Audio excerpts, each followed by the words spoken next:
नमस्कार दोस्तों। आज हम पाठ्यक्रम में विद्यालय में शिक्षण विषय हेतु पाठ्यक्रम तैयार करने का क्या क्या सिद्धांत है उस चीज़ को हम देखेंगे। पाठ्यक्रम किस तरह से तैयार किया जाता है और उसमें किन किन सिद्धांतों को शामिल किया जाता है। तो पहला नंबर है हमारा विद्यार्थी केंद्रीयता का सिद्धांत, यानी कि विद्यार्थी से केंद्रित पाठ्यक्रम जो होता है वो छात्र की रुचि, उनकी योग्यता, आवश्यकता, स्थिति और उनके विकास स्तर के अनुकूल होना चाहिए। इन चीज़ों को शामिल किया जाता है। उनकी योग्यता, रुचि को ध्यान में रखकर बनाया जाता है।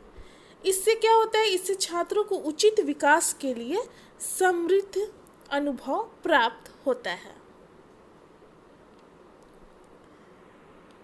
दूसरा पॉइंट है समुदाय केंद्रीयता का सिद्धांत। पाठ्यक्रम का विकास यानी निर्माण करते समय छात्रों की आवश्यकता के साथ साथ समुदाय की आवश्यकता को भी ध्यान में रखा जाता है। वास्तव में सामुदायिक जीवन से ही पाठ्यक्रम की रचना की जाती है। यह समुदाय की आवश्यकता एवं समस्याओं पर आधारित होनी चाहिए। यह सामुदायिक जीवन का ही प्रतिपूर्ति होना चाहिए।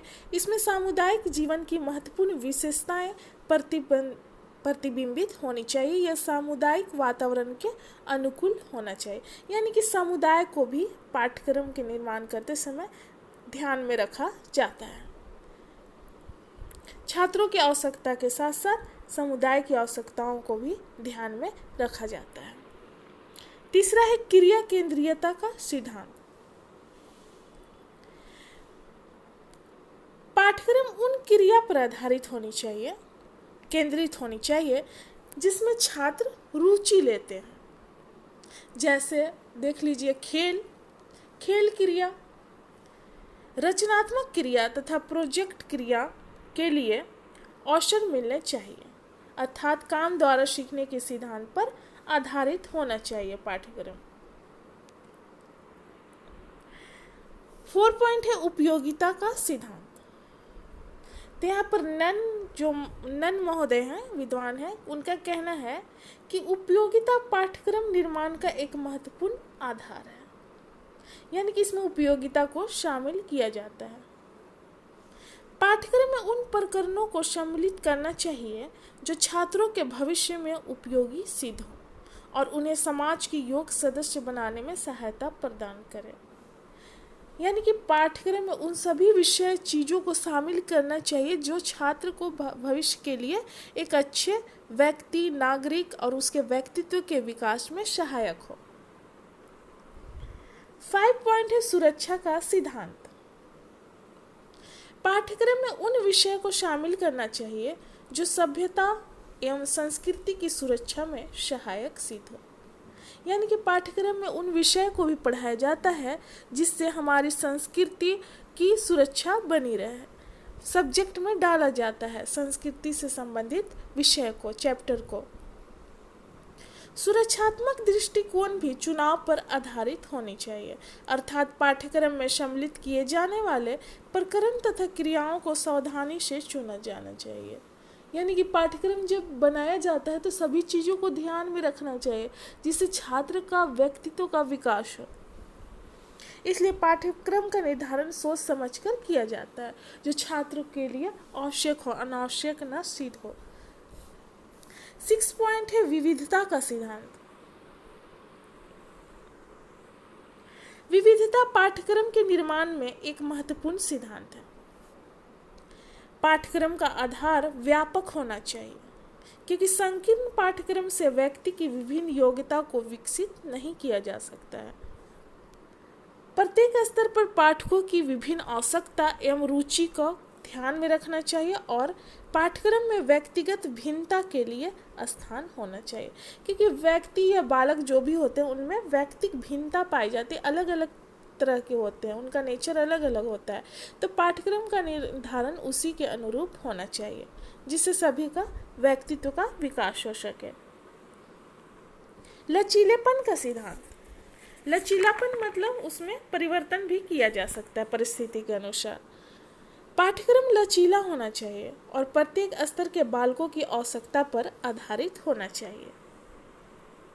लचीला इसलिए होना चाहिए कि बालक के स्थिति के अनुसार उसमें चेंज किया जा सके। यह समाज की परिवर्तित स्थितियों के अनुकूल होना चाहिए और इसमें शिक्षा दर्शन एवं शिक्षा मनोविज्ञान का नवीनतम विकास प्रतिबिंबित होना चाहिए। लचीला पाठ्यक्रम ही बच्चों की आवश्यकता के अनुकूल हो सकता है, क्योंकि लचीला पाठ्यक्रम के आधार पर पाठ्यक्रम में चेंज किया जा सकता है छात्रों के अनुकूल। 8 पॉइंट है एकीकरण व सहसंबंध का सिद्धांत। पाठ्यक्रम को एक संपूर्ण इकाई के रूप में ज्ञान प्रदान करना चाहिए। अध्यापक तथा छात्रों की क्रियाओं में एकीकरण होना चाहिए, यानी कि अध्यापक और छात्र एक दूसरे से संबंधित होना चाहिए। शिक्षण की इकाइयां छात्रों के जीवन तथा वातावरण के साथ संबंधित होना चाहिए। जो शिक्षण प्रक्रिया है वो छात्रों के लाइफ जीवन तथा उनके वातावरण से जुड़ा होना चाहिए। विषय वस्तु के पारस्परिक विभाजन को प्रोत्साहन नहीं मिलना चाहिए। इस सिद्धांत के अनुसार छात्रों को प्रदान किए जाने वाले अनुभव अलग अलग रूप में नहीं बल्कि अच्छी तरह सुसंबंधित रूप में प्रदान किए जाने चाहिए। ये तभी संभव हो सकता है यदि पाठ्यक्रम निर्माण में प्रदान किए जाने वाले अनुभव को इसमें ध्यान रखा जा सके। पहला नंबर है पाठ्यक्रम में शामिल सभी विषय और क्रिया में परस्पर संबंध स्थापित हो। सभी विषय और जो क्रिया हो रही है उनका जीवन के साथ संबंध जोड़ा जा सके। उन जीवन से संबंधित विषय को सब्जेक्ट को भी शामिल करना चाहिए। छात्रों के भौतिक एवं सामाजिक वातावरण से संबंध जोड़ा जा सके। चौथा पॉइंट है पाठ्यक्रम में शामिल सभी विषय एवं क्रिया में परस्पर संबंध जोड़ा जाना चाहिए। एक विषय के विभिन्न प्रकरण अथवा इकाइयों में परस्पर संबंध जुड़ा होना चाहिए। यहाँ पे अगला पॉइंट है 9th नंबर रचनात्मक प्रशिक्षण का सिद्धांत। पाठ्यक्रम का जब निर्माण किया जाता है तो निर्माण करते समय इस बात का भी ध्यान रखना चाहिए कि इससे छात्रों की रचनात्मक योग्यता को प्रोत्साहन मिले, यानी कि वो नवीन नवीन चीज़ों की खोज करना सीखें। मानव संस्कृति में जो कुछ सर्वोत्तम है वो मानव की रचनात्मक योग्यता का परिणाम है, वो मानव की खोज का परिणाम है। मानव ने खोज किया तभी इतना डेवलपमेंट हुआ है। 10th नंबर है 10वां नंबर लोकतांत्रिक मूल्यों के विकास का सिद्धांत। पाठ्यक्रम का इस प्रकार से निर्माण करना चाहिए कि वह लोकतांत्रिक मूल्यों का विकास करे, यानी कि सभी का विकास करे, सभी चीज का। लोकतांत्रिक देशों में प्राइमरी सेकेंडरी तथा उच्च शिक्षा के लिए पाठ्यक्रम निर्धारित करने के लिए यह एक महत्वपूर्ण सिद्धांत है। यानी कि यहाँ पर लोकतांत्रिक मतलब समझ ही लीजिए कि सभी चीज़ों को शामिल किया जाना, सबको समान रूप से मिलना। 11 नंबर है समन्वय का सिद्धांत।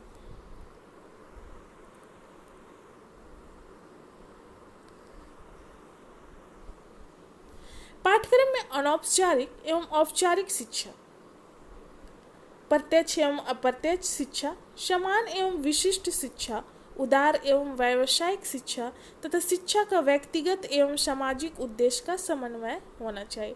यानी कि इसमें सभी चीज़ों का समन्वय होना चाहिए। यहाँ पर औपचारिक शिक्षा और अनौपचारिक शिक्षा, औपचारिक यानी कि सामने में शिक्षा दिया जाता है, अनौपचारिक दूर से ही शिक्षा प्राप्त कर सकता है, वो अनौपचारिक शिक्षा में आ जाएगा। जैसे हम विद्यालय में जाकर शिक्षा प्राप्त करते हैं टीचर से, तो वो औपचारिक में आ जाएगा। जीवन के लिए तैयारी का सिद्धांत। पाठ्यक्रम को छात्रों को जीवन के लिए तैयार करना इसका उद्देश्य होता है। यह जीवन से संबंधित होना चाहिए। अतः पाठ्यक्रम में वे क्रियाएं शामिल किया जाता है जो छात्रों के भविष्य के लिए तैयार करने में सहायक हो। यानी कि उन सभी चीज़ों का शामिल किया जाता है जिससे छात्र भविष्य के लिए मजबूत और तैयार हो सके, और साथ ही वे भविष्य में जटिल समस्याओं की विभिन्न चुनौतियों का सामना करने का योग हो सकें। अगर पाठ्यक्रम के आधार पर उन्हें अच्छी तरह से शिक्षित किया जाता है, उनका व्यक्तित्व का अच्छे तरीके से विकास किया जाता है, तो वो भविष्य में किसी भी परिस्थितियाँ हो, उनके समझ या किसी भी समस्याएं हो, उसका वो आसानी से सामना कर सकते हैं। अगला पॉइंट है सार्थकता का सिद्धांत। पाठ्यक्रम का निर्माण करते समय अधिगम अनुभव के चयन और आयोजन में सार्थकता का भी ध्यान रखना चाहिए। जिन छात्रों के लिए पाठ्यक्रम निर्मित किया जा रहा है, वो उनके वातावरण एवं वर्तमान आवश्यकताओं की दृष्टि से उनके लिए सार्थक बातों का पाठ्यक्रम निर्माणकर्ता को ध्यान रखना चाहिए। सार्थकता वर्तमान, पिछले अनुभव तथा भविष्य में काम में आने वाली बातों का ध्यान रखने की अपेक्षा करती है।